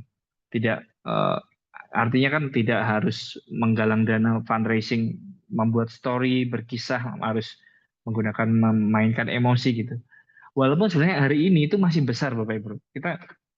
Kita mau tanda kutip ngata-ngatain atau menghardik hal tersebut, tapi hari ini masyarakat kita memang sukanya seperti itu. Kenapa kita disebut negara paling dermawan? Ya karena perputaran transaksi orang yang berdonasi baik secara online ataupun offline itu kerap kali didorong oleh motivasi emosional gitu. Terlepas ada motivasi intrinsik karena berbicara ada kaitannya agama gitu ya, zakat, infak, sedekah dan lain sebagainya. Tapi emosional ini cukup masih mendominasi di Indonesia gitu. Jadi selama di TV drama-drama yang mungkin Bapak Ibu terbiasa lah di salah satu channel TV yang itu sangat emosional, yang menurut kok aneh sih gitu, menurut Gen Z ini film nggak mutu tapi masih rame gitu, atau infotainment atau macam-macam lah gosip-gosip. Nah, itu otomatis ya udah kita akan mendapati realita itu yang terjadi hari ini. Jadi saya yang tadi menyampaikan unrestricted fund dengan konsep pool of fund tadi, itu sebenarnya hanya alternatif untuk kita memulai gaya baru atau metode baru. Tapi kalau berbicara size atau tingkat angka traffic donasi publik, itu sekarang masih donasi-donasi yang kita akui yang masih emotional base gitu. Jadi wah, tergerak emosi yang sedih, emosi marah. Ini contohnya yang Israel gitu ya, itu kan emosi marah tapi orang berdonasi. Emosi sedih yang paling sering itu kasihan, terus miris gitu, macam-macam case-nya yang bisa kita angkat. Nah, itu ya semoga bisa menjawab ya. Jadi saran saya silakan dicoba semua pintu Bu, karena sekarang emang kita lagi fasenya era-era AI aja sekarang udah segila ini gitu, apalagi sama di filantropi hari ini kita juga harus gerak cepat, semua potensi tergantung lingkungan. Kalau misal circle-nya di wilayah Bapak Ibu lebih dominan kekuatan dana hibah pemerintah, dana CSR, masuklah ke sana. Jadi petakan kekuatannya. Tapi kalau misal mau punya tim kapasitas yang sosial media banget orangnya gitu, punya tech savvy, figur-figur anak-anak muda. Nah, itu bisa manfaatkan crowdfunding, digital fundraising gitu ya.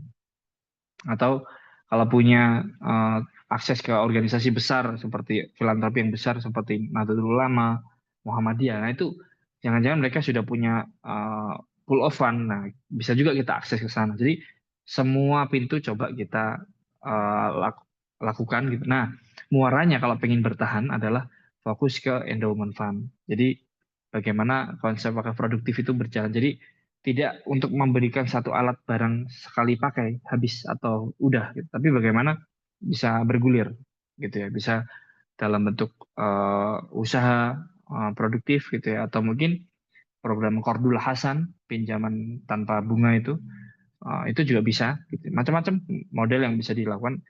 Jadi mindsetnya, paradigmanya harus ke situ gitu. Jadi jangan hanya mengincar one hit fund saja, tapi bagaimana uang atau dana resource ini bisa kita kelola. Apalagi sekarang banyak apa pintunya gitu, nazir wakaf, terus tadi saya bilang dana zakat itu juga bisa dipakai untuk Qardul Hasan dan lain sebagainya.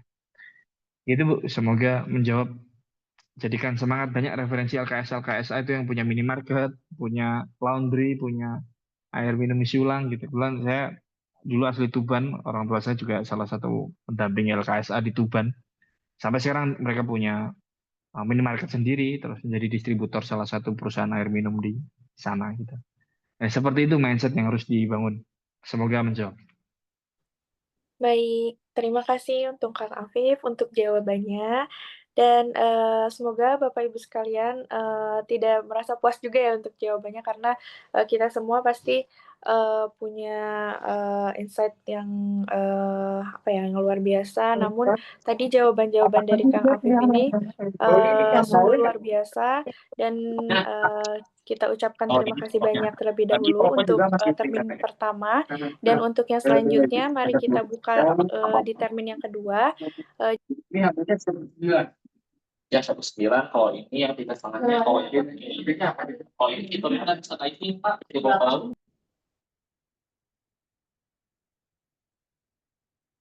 Untuk pertanyaan yang pertama, Kang, sebelumnya terima kasih untuk jawaban yang luar biasanya. Jadi kita lanjut kepada termin kedua, yaitu ada pertanyaan dari Panti Sosial Bumi Kadede, yaitu pertanyaannya bagaimana cara lembaga sosial kecil bisa ikut berkolaborasi dalam program Kita Bisa atau mendapat dukungan melalui program yang sudah dipaparkan tadi. Seperti itu. Kemudian ada dari Ibu Fitria Emma Zola, mungkin sudah raise hand dari tadi. Dipersilakan untuk langsung bertanya, Ibu. Ya, bismillahirrahmanirrahim. Assalamualaikum warahmatullahi wabarakatuh. Waalaikumsalam wabarakatuh. Izin Mbak moderator, terima kasih. Teteh berarti ini Sunda ya, Kang Afif ya Ibu ya. Teteh izin ya, terima kasih atas kesempatannya dan Kang Afif juga alhamdulillah bisa silaturahmi siang ini kepada seluruh peserta lainnya juga semangat. Alhamdulillah luar biasa diskusinya nih. Semakin kesini Kak Afif semakin menarik ya. Bukan Kak Afifnya tapi wacananya nih semakin menarik nih. Jadi sebenarnya mau bertanya 3 hal nih Kak Afif. Dalam konteks inovasi sosial, menurut Kang Afif, saya langsung aja ya. Bagaimana peran modal sosial? Yang kita ketahui modal sosial itu kan semua individu atau lembaga memiliki itu ya. Memiliki modal sosial seperti kepercayaan, jaringan, dan norma-norma dan gotong royong serta nilai-nilai ya, nilai-nilai agama yang di dalam lembaga atau daerah masyarakat tertentu. Jadi sejauh mana sih pemahaman Kak Afif nih terhadap peran modal sosial ini? Terus yang kedua, bentuk modal sosial yang paling berpengaruh dalam keberhasilan pelaksanaan inovasi sosial. Yang ketiga, Bagaimana sih strategi memanfaatkan dan memperkuat modal sosial agar inovasi sosial yang dijalankan bisa berkelanjutan dan memberi dampak nyata? Nah, karena saya lihat banyak lembaga yang mereka sendiri tidak mengetahui bahwa mereka punya modal sosial yang kuat gitu. Karena modal sosial yang mereka miliki itu adalah kunci keberhasilan lembaga tersebut gitu. Dan kebanyakan juga individu yang di kita nggak sadar bahwa individu juga memiliki modal sosial gitu. Dan mereka nggak paham bahwa mereka itu punya jaringan, mereka itu punya nilai-nilai yang unik, mereka tuh memiliki tadi ya kepercayaan gitu ketika si A jadi misalnya dipilih jadi ketua atau enggak si B dipilih jadi penanggung jawab program, maka ketika diberikan kepercayaan itu, individu juga mempunyai peran penting dalam melaksanakan modal sosialnya. Jadi ketika seseorang itu memiliki modal sosial dan dia bisa kolaborasi dengan lembaganya dan akhirnya bisa dimanfaatkan di masyarakat gitu kan dan bisa berkolaborasi dengan lembaga lain gitu. Kayaknya itu adalah poin inti unsur penting gitu modal sosial itu. Seperti itu Mas Afif ya. Kayaknya itu aja sih poinnya. Langsung minta pendapat dari Kang Afif. Terima kasih. Assalamualaikum warahmatullahi wabarakatuh. Waalaikumsalam warahmatullahi wabarakatuh. Oke, terima kasih Ibu Fitri untuk pertanyaannya. Mungkin Kang izin untuk membacakan dua pertanyaan dari question box ini untuk ini yang terakhir mungkin ya, Ya. biar sekalian. Jadi untuk pertanyaan dari question box itu dari Ibu Rini, katanya izin bertanya. Kan sudah diketahui bersama untuk pendanaan lembaga yang ada di daerah, dana dari pusat sudah mulai dibatasi dan dikembalikan ke daerah masing-masing. Nah, kira-kira inovasi apa yang bisa dilakukan lembaga agar dapat terus menjalankan pelayanannya meskipun terbatas dari segi donasi? Nah, itu mungkin dari Ibu Rini. Kemudian yang selanjutnya dari ini agak anonim namanya, Galaxy A23 bertanya katanya, apakah ada formula untuk lembaga yang sudah ada seperti Basnas ataupun yang lainnya bisa berbagi peran dalam permasalahan kemiskinan sebagai penanganan kemiskinan baik di desa ataupun dimanapun bisa tercover secara maksimal ataupun tidak tumpang tindih ataupun double katanya gitu. Nah mungkin itu 4 pertanyaan terakhir dari termin keempat. Mungkin boleh dari Kang Afif langsung menjawab. Oke, siap. eh yang pertama silakan kalau pengen diakses kitabisa.org itu ada form, barangkali Bapak Ibu rekan mau submit.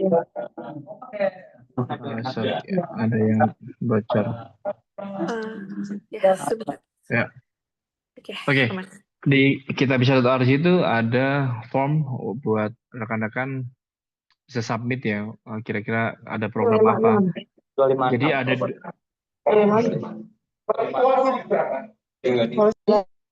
oke, kepencet kan. Ada 2 channel yang bisa dilakukan melalui situs kitabisa.org atau kalau pas lagi ada program, makanya boleh di follow tuh kitabisa.org. Di situ kalau misalnya ada info-info program kemarin, contoh bisa berdaya fund, bisa sembuh fund, atau apapun, nah itu bisa melalui itu nanti. Jadi ada sistem yang semacam sayembara, ada yang sistem submission biasa di form. Jadi biasanya kalau untuk ide program yang menarik dan tadi memenuhi kaidah-kaidah sustainability biasanya akan di-recall sih kalau di notice sama tim kami. Nah, itu untuk kitabisa.org-nya. Karena itu kalau kitabisa.org itu biasanya lebih ke langsung intervensi sih, bukan crowdfunding gitu. Jadi kita misal kita dapat udah ready ini dari sisi alokasi, kita assess cocok dengan program lembaga A gitu ya, kita kolaborasi. Contoh seperti itu. Terlepas Bapak Ibu juga masih bisa pakai kitabisa.com untuk galang dana lembaganya gitu. Semoga menjawab. Nah, yang pertanyaan kedua ini agak berat ini dari Bu Fitri ini. Ini berbicara soal modal sosial ya. Ya memang kalau ditanya gimana formulanya, gimana caranya, untuk menguatkan, mengidentifikasi dan juga menguatkan modal sosial untuk eh, apa memberi ruang inovasi di sebuah komunitas. Jadi salah satunya memang kita harus punya. Gimana kalau nggak kayak gini HP-nya? Bu? Nah, ini kepencet lagi nih Bu Tita Muftianing sih. Oke. Eh, jadi bisa, kalau menurut saya bisa berangkat dari si kesadaran untuk mengkalibrasi gitu ya. Kadang betul ada ketidaksadaran. Nggak sadar ternyata di lingkungan kita itu, komunitas kita itu eh, secara modal sosial tuh bagus loh ternyata, karena kita nggak pernah ada ruang kalibrasi aja, nggak ada ruang temu, ruang komunikasi. Jadi menurut saya salah satu cara, saya masih melihat beberapa guru saya dulu di Jogja gitu ya, di lingkungannya itu masih cukup baik dalam proses melakukan kalibrasi modal sosialnya gitu ya. Maksudnya kalibrasi itu apa sih? Jadi menciptakan ruang-ruang komunikasi yang rutin antar antar individu di sebuah kelompok gitu ya, agar bisa semakin mengenal dari sisi individu. Kan makin di sana sekarang kan sering ada otokritik, makin di sini masyarakat modern itu semakin individualistis, fast paced lifestyle itu membuat orang tuh sudah sibuk dan nggak ada waktu untuk berinteraksi dengan tetangga. Itu betul gitu. Jadi itu rasanya menjadi solusi pertama ya yang bisa dilakukan untuk, yaitu mengkalibrasi. Jadi nanti teridentifikasi lagi tuh apakah formatnya pengajian, arisan, olahraga bareng, kerja bakti dan lain sebagainya. Itu salah satu start awal gitu. Sekarang banyak kawan-kawan saya cerita, lu ternyata saya tuh tetanggaan sama salah satu CEO startup loh gitu. Sama salah satu ini. Jadi eh, terus ternyata selama ini ada orang itu yang sebenarnya peduli banget sama ngomongin makanan gitu ya. Sering banget berbagi makanan, tapi selama ini tuh nggak enak kalau ke tetangganya karena kurang interaksi. Dia lebih banyak interaksi berbagi makanan keluar. Jadi sebenarnya punya sense of kepedulian yang baik sebenarnya untuk dengan sesama manusia. Cuman memang belum connect dengan lingkungannya gitu. Nah, jadi salah satu cara yang mungkin bisa dilakukan adalah kalibrasi tersebut. Nah, setelah kalibrasi, akhirnya kan kita bisa muncul intensitas yang menjadikan adanya ruang untuk berdiskusi, ruang untuk memunculkan ide baru dalam mengatasi masalah gitu. Dan bahkan bisa mengidentifikasi ternyata di lingkungan kita ada pemerlu nih gitu. Ada yang mereka susah makan atau mungkin macam-macam, rumahnya mau ambruk atau kena sakit TBC dan lain sebagainya. Nah, itu bisa jadi ke situ. Akhirnya terbentuk sebuah. Jadi seringkali model sosial kita itu ya betul, kita nggak sadar itu model sosial kita bagus, tapi kadang kita banyak diamnya sehingga yang show off itu yang, ya mungkin mohon maaf ini kadang-kali kan ada komunitas-komunitas yang diidentikan, oh wilayah sini tuh banyak premannya, tanda kutip ya. Oh ini ormasnya ini menguasai gini-gini ya. Narasi-narasi itu yang sekarang Kang Deddy Mulyadi di Jawa Barat khususnya itu sedang concern, rasanya Peksos itu bisa mengisi gitu ya. Untuk mengajak partisipasi masyarakat, jangan-jangan di satu komunitas itu punya peta modal sosial yang baik gitu, yang potensial untuk dielaborasi. Ya, semoga itu menjawab ya, Bu Fitri. Jadi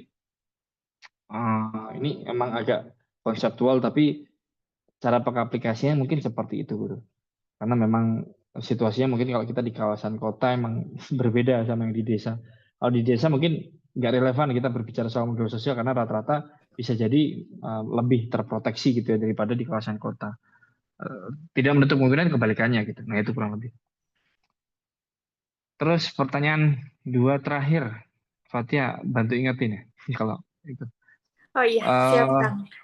ini nggak apa-apa. Yang untuk pendanaan lembaga yang ada di daerah, dana terpusat mulai Iya, dibatasi. betul. Kalau menurut saya memang kalau kita ya ini ibarat contoh pas COVID gitu ya. Salah satu sebuah perusahaan, contoh perusahaan sepatu fokus di atau yang lain lah ya produk A gitu ya. Terlalu fokus sama terlalu bersandar sama pendapatan dari sini gitu. Jadi pas COVID di lockdown akhirnya nggak ada pendapatan lain. Jadi memang salah satu caranya adalah diversifikasi sumber pendanaan. Nah, ini dari mana? Nah, ini memang beda-beda, bisa dari sesama lembaga filantropi gitu ya. Jadi perlu kadang kita harus punya kesadaran itu untuk berkomunikasi dengan lembaga filantropi yang lainnya, terus ke perusahaan gitu, terus atau ke HNWI gitu. HNWI ini istilah yang mungkin agak terlalu gaul ya.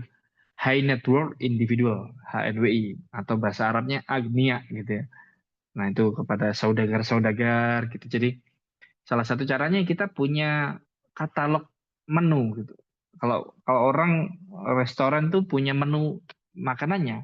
Nah, kalau kita tuh sebenarnya punya menu juga sebagai Pexos tuh, apalagi yang bekerja di organisasi pelayanan kemanusiaan atau LKS, menunya itu apa saja program kita gitu, apa saja capaian-capaian kita, apa saja teori of change yang sudah kita raih selama ini.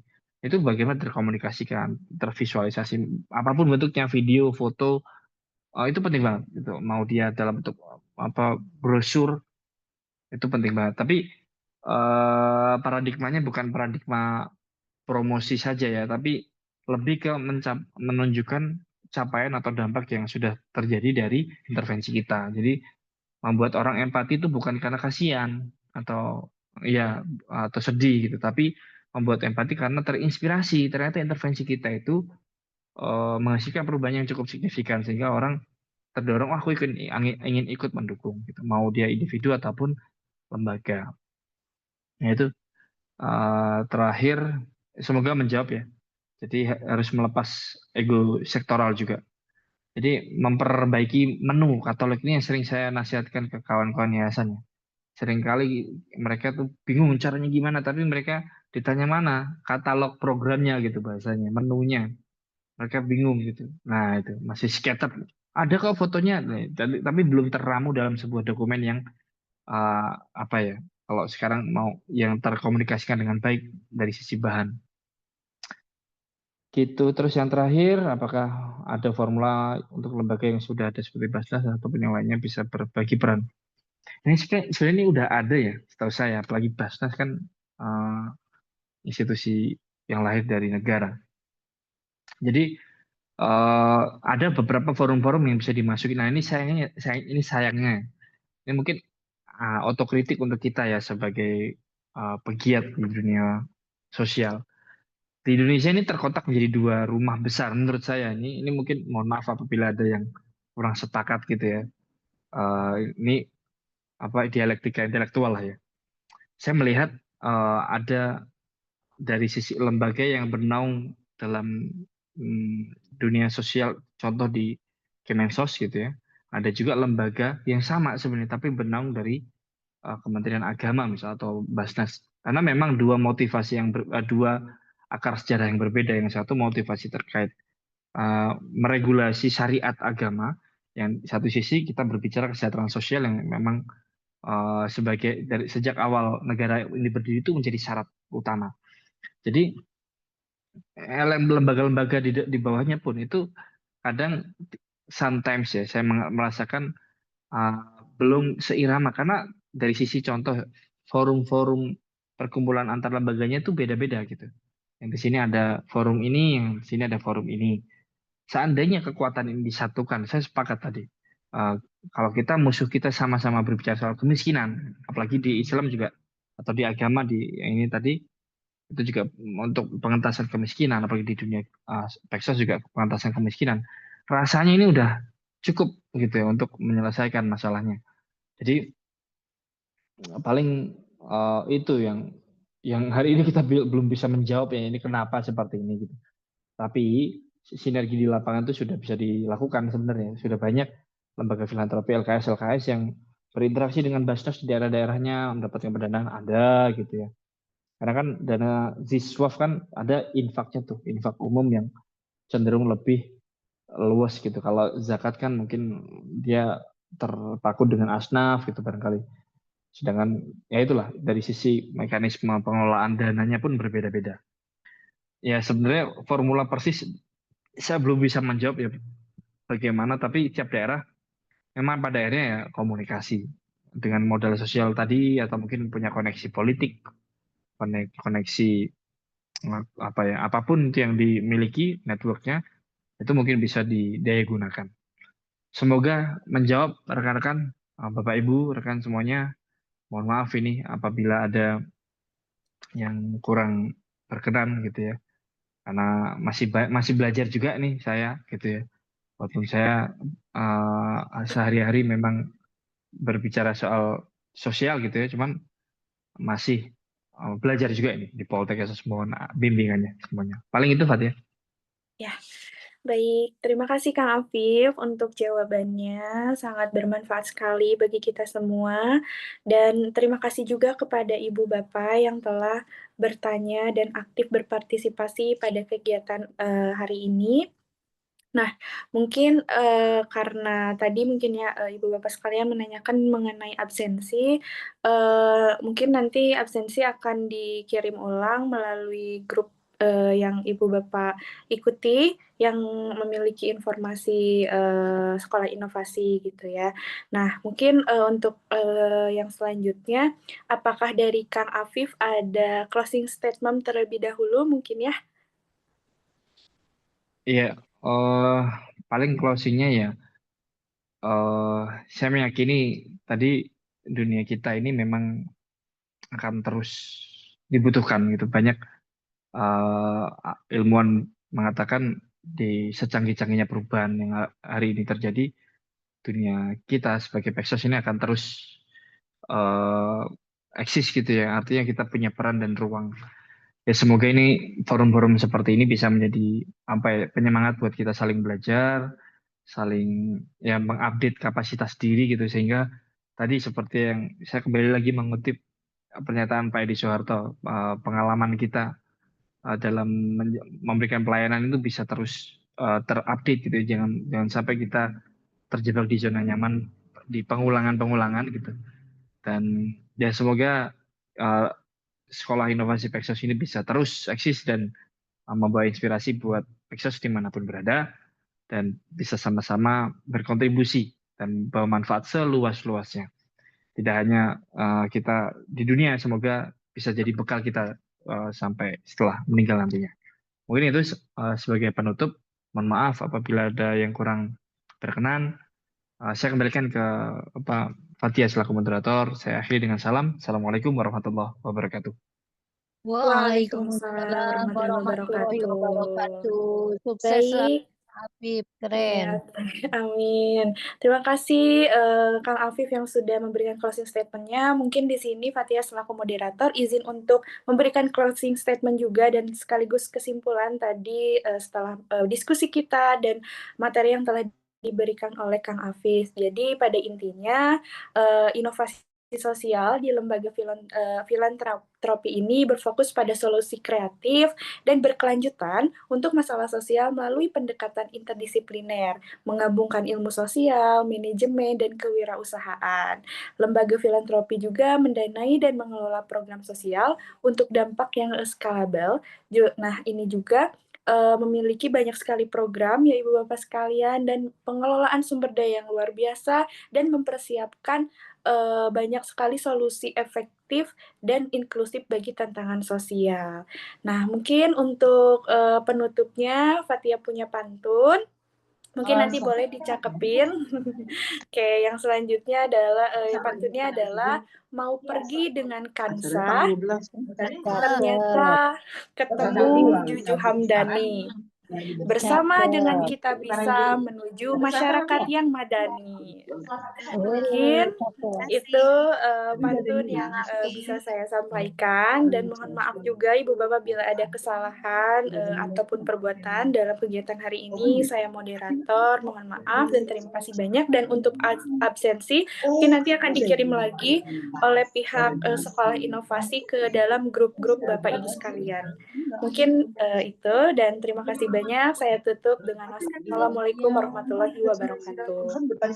Waalaikumsalam warahmatullahi wabarakatuh. Terima kasih semuanya. Sama-sama, Nak Apip, keren. Sukses selalu Yo. ya. Salam dari Amin. Cianjur. Sehat-sehat Ibu. Amin. Izin pamit semua Bu Mul. Makasih. Assalamualaikum.